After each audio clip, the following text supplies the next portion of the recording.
Whether you're new to Alpaca or you've been doing it for some time, you've probably got to the point where you've wanted to experiment with putting up a fence, perhaps for a short period of time, or maybe it was your ideal position and then you've realised it needs to move.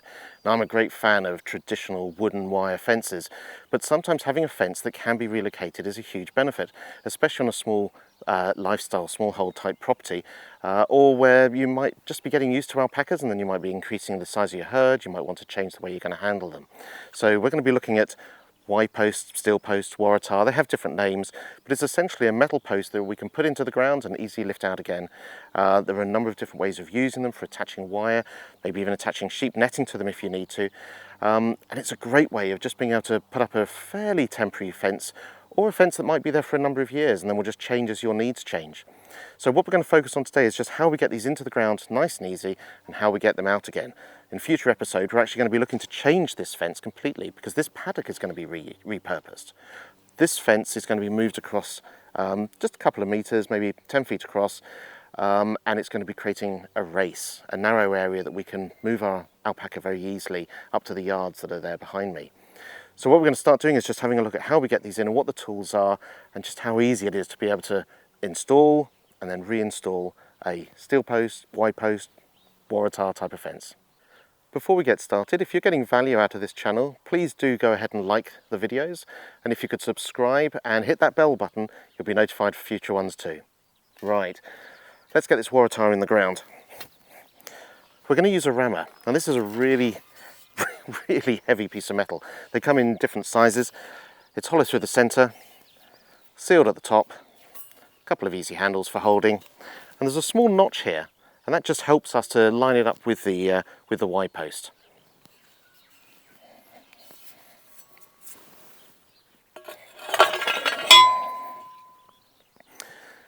Now, depending on where you're going to be mounting this, if you're putting it, say, on flat, then that's fine. Just go vertical. You might want to use a spirit level, and we've got a couple of tricks that we'll be showing when we get onto that video about actually moving the fence line behind me across here.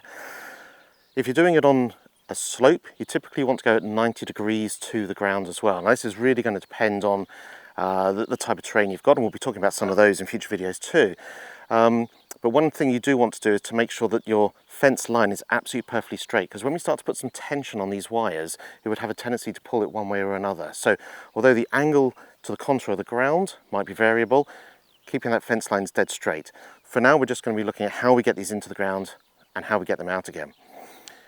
Now, you really want to be careful mounting this on here. There's a very large lump at the top of metal. You come too high up and it will pop off, and I've learned from nasty experience how unpleasant that can be. But I'll show you just how we get this into sort of a relative height that you might use for fence.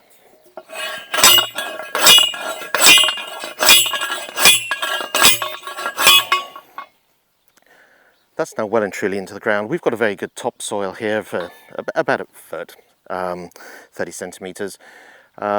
Beyond that is clay, and depending on the time of year, it might really sort of contract around this as it gets harder. So you want to make sure they're in far enough. We always buy the extra long waratahs. That means that we can get our fence up to a height that we can be sure the alpacas aren't going to jump across. If you're fortunate enough to have deer fencing on your property, or you want to put deer fencing in, you can get very large waratahs. Obviously, you're going to be looking at step ladders and things to get these installed. But typically, we found that the typical height for sheep, which is around 1.6 meters, just isn't enough. We just wanted to get that little bit higher just to make sure the alpacas weren't tempted to try to cross the fences themselves, and they never have.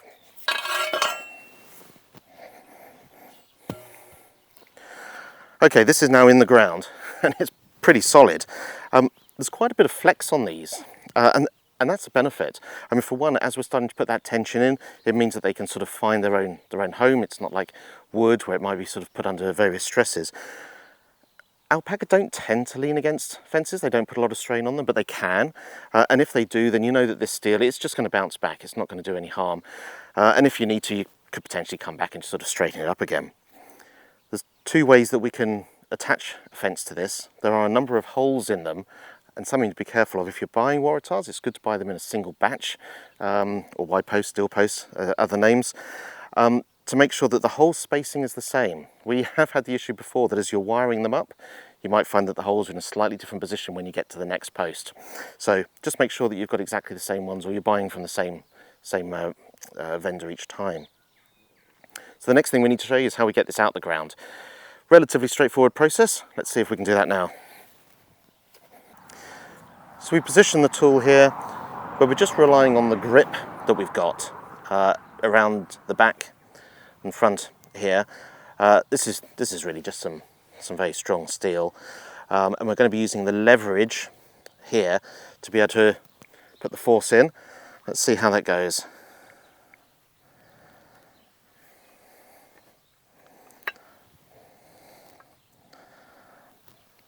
Almost no effort having to go into it, and this pole is just coming straight out.